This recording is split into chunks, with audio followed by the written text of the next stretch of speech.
மதிப்பிற்கு உரிய power and கோ நிறுவனத்தாருக்கு என்னுடைய வணக்கம். நலமறிய ஆவல். என் பெயர் விமலா. கோயமுத்தூரில் வசிக்கிறேன். சில தினங்களுக்கு முன்பு உங்களுடைய வெப்சைட் வழியாக ஒரு பொம்மை வாங்கி இருக்கிறேன். இதற்கு மேல் என்னை எப்படி உங்களிடம் அறிமுகம் செய்து கொள்வது என்று தெரியவில்லை. உண்மையில் வெப்சைட் என்று அச்சர சுத்தமாக எழுதிவிட்டேனே தவிர அப்படியென்றால் என்ன அர்த்தம் என்பது கூட எனக்கு தெரியாது.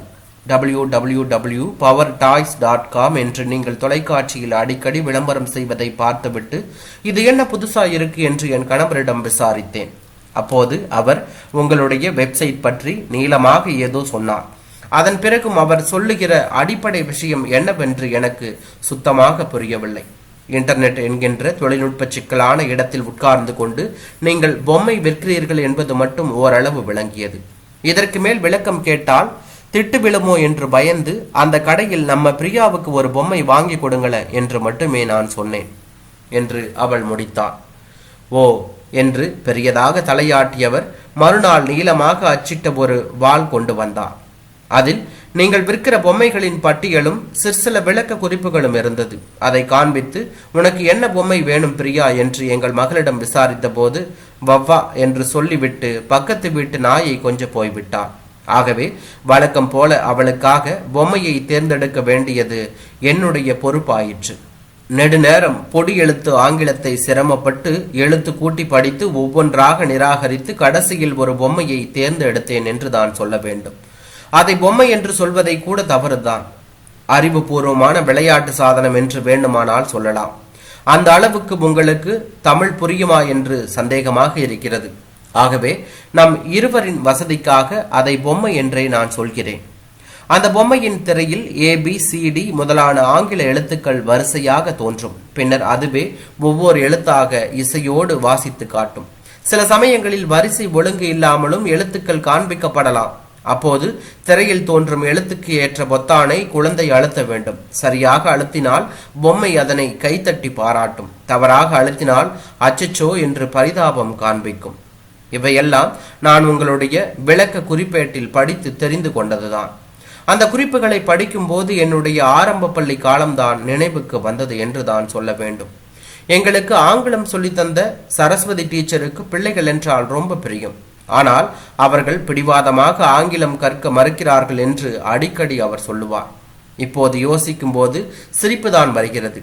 பச்சை பிள்ளைகளுக்கு ஆங்கிலம் தெரியுமா, தமிழ்தான் தெரியுமா? முனைப்போடு கற்றுத்தராமல் அது பற்றிய ஒரு பயத்தை பிள்ளைகள் மனதில் உருவாக்கியது யாருடைய தவறு? இதற்கு மேல் சரஸ்வதி டீச்சரை விமர்சிப்பது சரியில்லை, தேவையும் இல்லை. குருவை பற்றி தவறாக பேசுகிறவர்களுக்கு ஏதோ ஒரு பிறவியில் நரகம்தான் சம்பவிக்கும் என்று இலக்கியங்களிலோ புராணங்களிலோ சொல்லப்பட்டு இருக்கலாம். எதற்கு வம்பு? நான் சொல்ல வந்தது உங்களுடைய பொம்மையை பற்றி. சரஸ்வதி டீச்சர் போல சலிப்படையாமல் ஒரே விஷயத்தை திரும்ப திரும்ப சொல்லி தருவதற்கு தயாராக இருக்கும் இந்த பொம்மை டீச்சர் இப்போதுதான் ABCD என்று ஏதோ மழலையில் உளறி பழகி கொண்டு இருக்கிற எங்கள் மகளுக்கு ரொம்ப உபயோகமாக இருக்கும் என்று எனக்கு தோன்றியது. அதனால்தான் 400 ரூபாய் என்று விலை குறிப்பிட்டு இருந்தாலும் பரவாயில்லை என்று அதனை வாங்கி தரும்படி என் கணவரிடம் நான் சொன்னேன். அவருக்கு இது போன்ற விஷயங்களில் ஆர்வம் போதாது, ஞானமும் போதாது. குழந்தைக்காகவோ எனக்காகவோ விட்டு கொடுக்கவோ எதை கேட்டாலும் மறுபேச்சு இல்லாமல் வாங்கி தந்து விடுவார். இதற்காக சந்தோஷப்படுவதா அல்லது என்ன அலட்சியம் என்று கோபம் கொள்வதா என்று இன்று வரை எனக்கு புரியவில்லை. இந்த பொம்மை விஷயத்திலும் அதுவே நடந்தது.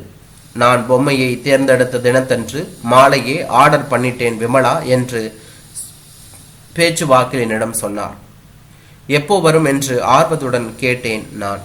சரியா தெரியல என்றார் அவர்.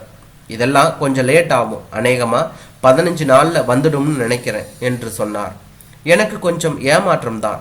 பொம்மையை தேர்ந்தெடுத்து அதற்கு உண்டான காசையும் கடன் அட்டை வழியாக நயா பைசா மிச்சமில்லாமல் எண்ணி கொடுத்து விட்ட பிறகு எண்ணத்துக்கு 15 நாள் காத்திருக்க வேண்டும் என்று தோன்றியது.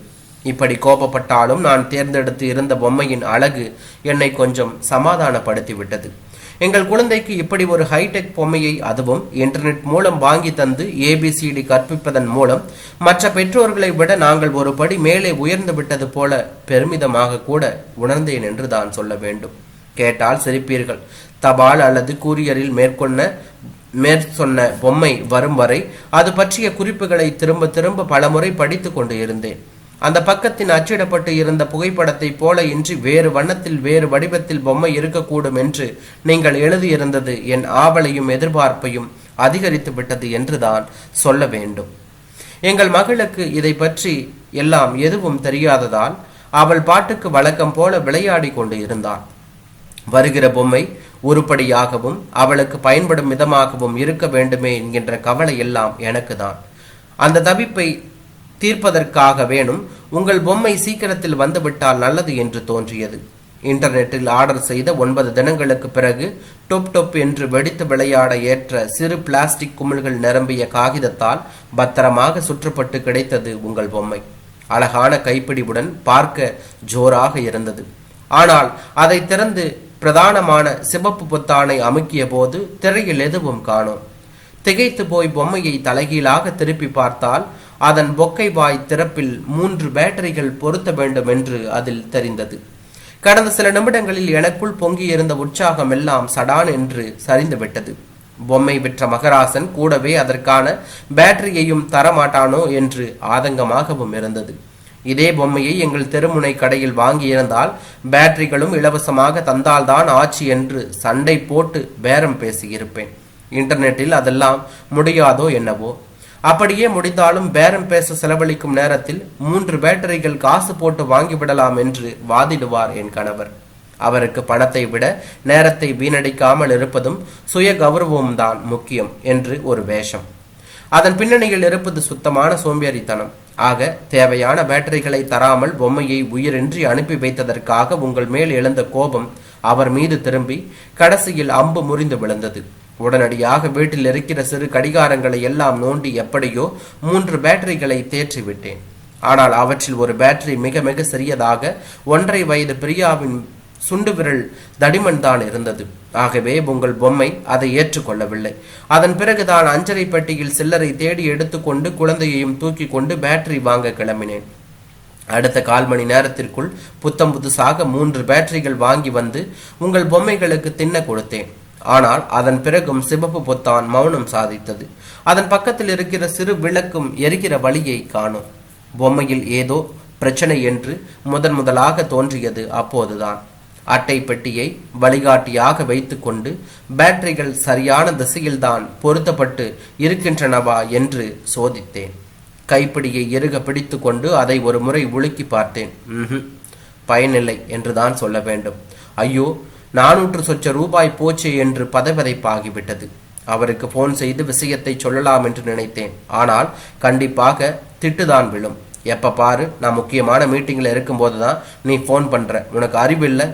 இவர் எப்போது மீட்டிங்கில் இருப்பார், எப்போது வெட்டியாக உட்கார்ந்து பல்குத்தி கொண்டு இருப்பார் என்று எனக்கு என்ன தெரியும்? ஜோசியமா தெரியும். இப்போது இந்த பொம்மையை என்ன செய்வது என்று எனக்கு தோன்றியது. வேறு வழி இல்லாமல் மாலை வரை காத்திருந்தேன். புத்தக அலமாரி மேல் உபயோகமின்றி கிடந்த அந்த பொம்மையை பார்க்கும் போது எல்லாம் மனதில் என்னென்னவோ யோசனைகள். 400 ரூபாய் வீணாகிவிட்டது என்பதை ஏற்பதற்கு முடியாமல் தவித்தேன். கஷ்டப்பட்டு சம்பாதித்த பணம் காரணம் இல்லாமல் அப்படி போய்விடாது என்று ஒரு நம்பிக்கை இருந்தது. ஆகவே இந்த பொம்மைக்கு உயிரூட்டுவதில் எனக்கு தெரியாத ஏதோ ஒரு சூட்சமம் இருக்கிறது என்று நிச்சயமாக எண்ணினேன். அவர் அலுவலகத்திலிருந்து வந்ததும் என்னால் கண்டறிய முடியாத அந்த ரகசியத்தை கண்டு கொள்வார்.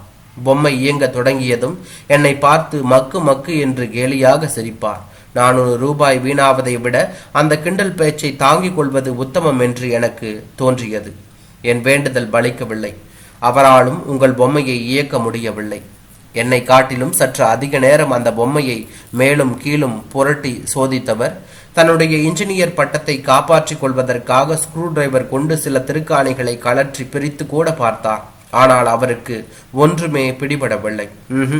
என்று பெரிதாக உதட்டை பிதுக்கியவர் வேறு வாங்கிவிடலாம் விடு என்றார் சாதாரணமாக. எனக்கு தூக்கி வாரி போட்டது.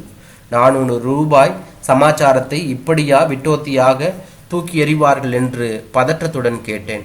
அதுக்கு என்னப்பா செய்ய முடியும் என்று அழுத்து கொண்டவர் நெட்ல வாங்கினா இப்படிதான் என்றார். இதை நீங்க முன்னாடியே சொல்லலையே என்று நான் கோபமாக கேட்டதற்கு அவரிடமிருந்து பதில் வரவில்லை.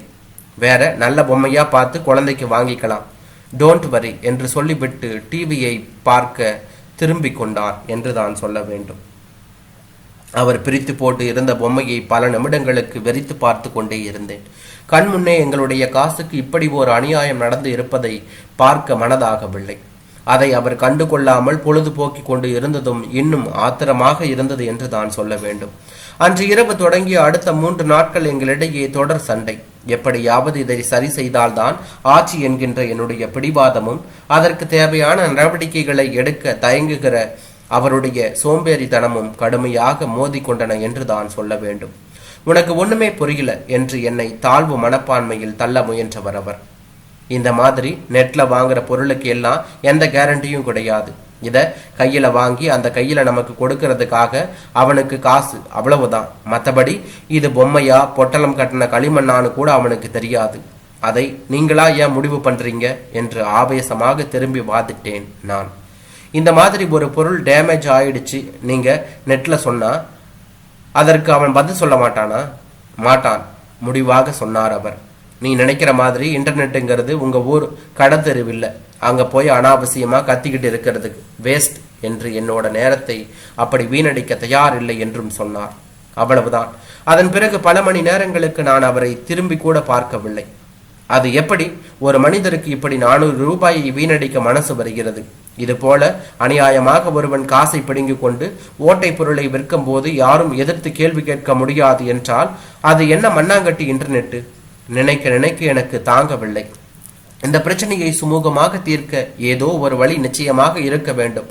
அதை ஒழுங்காக விசாரித்து கண்டுபிடிக்க துப்பில்லாமல் தான் இவர் இப்படி வெட்டி நியாயம் பேசிக் கொண்டு இருக்கிறார் என்று உறுதியாக எனக்கு தோன்றியது. மறுநாள் காலை நான் இந்த பொம்மையை அதே அட்ரஸுக்கு திருப்பி அனுப்ப போறேன் என்றேன் அவரிடம். வேஸ்ட் என்றார் அவர் ஒரே வார்த்தையில். நான் வேணும்னா காசு தரேன், 10 கடை ஏறி இறங்கி இதே மாதிரி நல்ல பொம்மையை தேடி வாங்கிக்கோ. மற்றபடி இதை திருப்பி அனுப்புறது, அது ஒழுங்கா மறுபடி திரும்ப வரும்னு எதிர்பார்க்கிறது எல்லாம் சுத்த பைத்தியக்காரத்தனம் என்று சொன்னார். நான் அவருக்கு எந்த பதிலும் சொல்லவில்லை. பொம்மையை பழையபடி பெட்டிக்குள் போட்டு ஒட்டிவிட்டு இந்த கடிதத்தை எழுது கொண்டு இருக்கிறேன் என்று தான் சொல்ல வேண்டும். இந்த விஷயத்தில் நான் நினைப்பது சரியா அல்லது அவர் சொல்வதுதான் யதார்த்தமா என்று எனக்கு இதுவரை தெரியவில்லை. சொல்ல போனால் இந்த கடிதத்தை நீங்கள் பிரித்து படிக்க கூட மாட்டீர்கள் என்று அவர் சொல்கிறார். அது உண்மையாகவும் இருக்கலாம். ஆனால் என் மனதுக்கு பட்டதை கொஞ்சமாவது சொல்லிவிட்டால்தான் எனக்கு நிம்மதி என்று கூட தோன்றியது. நீங்கள் அனுப்பிய பொம்மை இயங்காததை கண்டதும் நான் தவித்தது எனக்கு தான் தெரியும். எத்தனை முயன்றாலும் அந்த மன வருத்தத்துக்கு எல்லாம் சமமான ஒரு இழப்பீட்டை உங்களால் தரவே முடியாது. மேற்படி பொம்மை மீது ஆசை கொண்டவள் நான் தான், என் மகள் அல்ல. ஆகவே இந்த பொம்மை இயங்காதது குறித்து அவளுக்கு எந்த ஏமாற்றமும் இல்லை. ஆசைப்பட்டதை குழந்தைக்கு விளையாட தர முடியவில்லையே என்கின்ற ஏக்கம் எனக்கு மட்டும்தான். இதற்காக செலவழித்த பணம் இப்படி வீணாகிவிட்டதே என்கின்ற ஆதங்கமும் எனக்கு தான். இதே பொம்மையை நான் கடை தெருவில் வாங்கியிருந்தால் நிச்சயமாக இப்படி ஒரு ஓட்டை பொருளை ஏற்றுக்கொண்டு இருக்கவே மாட்டேன். எந்த கும்பாதி கும்பனும் என்னை இப்படி ஏமாற்றியும் இருக்க முடியாது. கடை தெருவும் இன்டர்நெட்டும் ஒன்று இல்லை என்று என் கணவர் வாதிடுகிறார். ஆனால் பிரபஞ்ச நாயங்கள் அப்படியெல்லாம் இடம் பொருள் ஏவல் பார்த்து மாறாது என்று நான் உறுதியாக நம்புகிறேன். ஆகவே நீங்கள் உங்கள் கடையை எங்கே விரித்திருந்தாலும் எங்களை போன்ற வாடிக்கையாளர்கள் ஒவ்வொருவருக்கும் உண்மையாக இயங்குவதுதான் ஒழுங்கு. அதுதான் முறையும் கூட. உங்களை பொறுத்தவரை இந்த பொம்மைக்கான முழு விலையையும் நாங்கள் பைசா மீதமின்றி செலுத்திவிட்டோம். அதற்கு ஏற்ப சரியாக இயங்கும் ஒரு பொம்மையை எங்களுக்கு தர வேண்டியது உங்களுடைய பொறுப்பு. நீங்கள் அதில் தவறிவிட்டீர்கள் என்று தான் சொல்ல வேண்டும். இந்த விஷயங்கள் அனைத்தையும் கருத்தில் கொண்டு நீங்கள் இந்த ஓட்டை பொம்மையை ஏற்றுக்கொண்டு சரியாக இயங்கும் ஒரு பொம்மையை எங்களுக்கு உடனடியாக அனுப்பி வைக்கும்படி வேண்டுகிறேன் என்றும் ஆண்டவன் எங்களை நல்லாகவே வச்சிருக்கிறான்.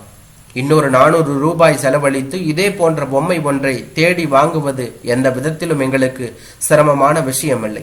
ஆனால் வாழ்வில் நியாயத்துக்கு கட்டுப்பட்ட ஓர் ஒழுங்கை பின்பற்ற வேண்டும் என்று எதிர்பார்க்கிற என்னுடைய அப்பாவித்தனமான நம்பிக்கை உங்களுடைய நேர்மையற்ற தன்மையால் குலைவதை நான் விரும்பவில்லை.